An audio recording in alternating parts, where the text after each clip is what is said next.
আসসালামু আলাইকুম গাইস, আজকে আপনাদেরকে দেখাবো কিভাবে আপনারা নগদ ব্যালেন্সটা বাটন সেট দ্বারা অথবা নগদ অ্যাপ ছাড়া আপনারা যে *167# মানে ইউএসডিটি কোড দ্বারা কিভাবে আপনারা চেক করে দেখবেন আপনার নগদের ব্যালেন্সটা।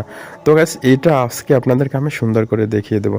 তো এখানে আপনি আপনার বাটন সেট দ্বারা এই ভিডিওটা দেখার পর আপনার বাটন সেট দ্বারা চেক করতে পারবেন। তো চেক করার জন্য আপনার ডায়াল প্যাডে চলে আসার পরে আপনি এখান থেকে *167# এটা আপনি উঠিয়ে তারপর আপনি যেই নাম্বার থেকে আপনার নগদ অ্যাকাউন্টটা করে সেই নাম্বারটা আপনি সিলেক্ট করে দিবেন। তো দেখুন এখানে কিন্তু অনেকগুলো অপশন চলে আসছে। তো একদম শেষের দিকে দেখুন একটা 7 নাম্বার একটা অপশন আছে, সেই অপশনটা হচ্ছে মাই নগদ। তো গাইস এখানে এই মাই নগদ এবং দেখুন একটা খালি ঘর আছে, খালি ঘরে আপনার এখান থেকে 7টা আপনি সিলেক্ট করে দিবেন।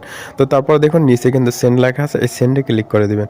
তো 7 সিলেক্ট করে দেবো, আমরা সেন্ডে ক্লিক করে দেবেন। তারপরে দেখুন প্রথমে যে অপশনটা আছে ব্যালেন্স ইনকোয়ারি মানে অপশন 1, আমরা আবারও খালি করে কিন্তু এই যে অপশন 1 যেটা আছে এখানে কিন্তু আমরা 1 দিয়ে 1 সিলেক্ট করে তারপরে সেন্ড করলে কিন্তু আমাদের যে ব্যালেন্সটা আছে সেটা কিন্তু দেখতে পারবো।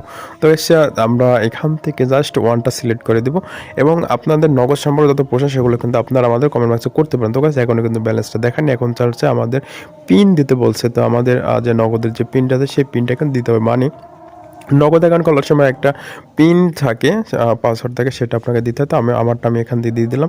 তারপর এখান থেকে যে সেন্ড অপশনটা আছে এই সেন্ডে ক্লিক করে দিলাম। তো সেন্ডে ক্লিক করে দেখুন উপরে কিন্তু ব্যালেন্সটা শো করছে, ব্যালেন্স ৳3.35। তো গাইস এই ভিডিও সম্পর্কে আপনাদেরকে আমি দেখালাম।